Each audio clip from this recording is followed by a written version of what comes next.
Présentée en compétition française au festival Sérimania, Nona et ses filles est une fable pleine de tendresse et de poésie sur la maternité, dans laquelle Miou Miou livre un touchant portrait de femme. Nona, ex-68arde, est une femme indépendante qui a toujours milité pour les droits des femmes.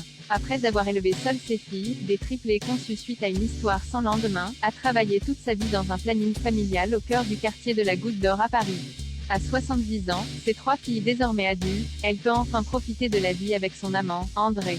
Mais lorsqu'elle se découvre enceinte de 5 mois et demi, tout s'écroule.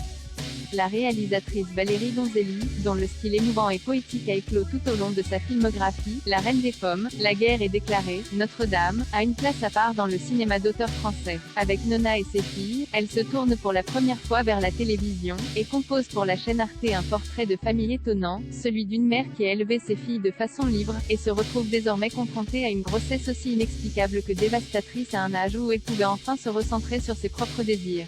Le format de 9x 30 minutes de la série permet à sa réalisatrice, qui a travaillé à l'écriture avec la scénariste Clémence Madeleine Perdria, d'exploiter avec un plaisir non dissimulé des aspects récurrents de son cinéma, comme la comédie musicale à travers des séquences chantées, ou des décors chaleureux dans de petits intérieurs faits de briques et de brocs et truffés de détails. Face à Nona, jouée par une Miou Miou surprenante dans le rôle de cette femme libre et insaisissable qui n'aime fait quoi sa tête et dont la fierté se heurte à ses sentiments, il y a Manu, Virginie Ledoyen, mère au foyer dont le mariage bat de l'aile, Gabi, Clotilde M, sexologue sans attache, et enfin Georges, joué par Valérie Donzelli, qui n'a jamais réussi à quitter le cocon familial ni à finir sa thèse. À travers cette histoire rocambolesque et presque surnaturelle, on ignore qui est le père de l'enfant de Nona. La série se révèle très émouvante dans ce qu'elle dit de la maternité et du droit des femmes à disposer de leur corps, et où les hommes, secondaires, sont réduits à d'amusantes figures archétypales, l'amant, Michel Vuillermoz, l'aide-soignant sexy, Barnaby Metchourat, ou le médecin de famille truculent, Rudy G. Volger.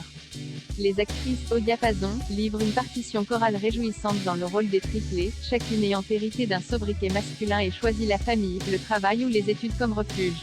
L'épreuve traversée par leur mère va leur donner l'occasion de resserrer les liens familiaux, mais aussi de se confronter à elles-mêmes et à leurs propres frustrations. Fable sur la sororité aussi singulière que réussie, Nona et ses filles sera diffusée début décembre sur Arte.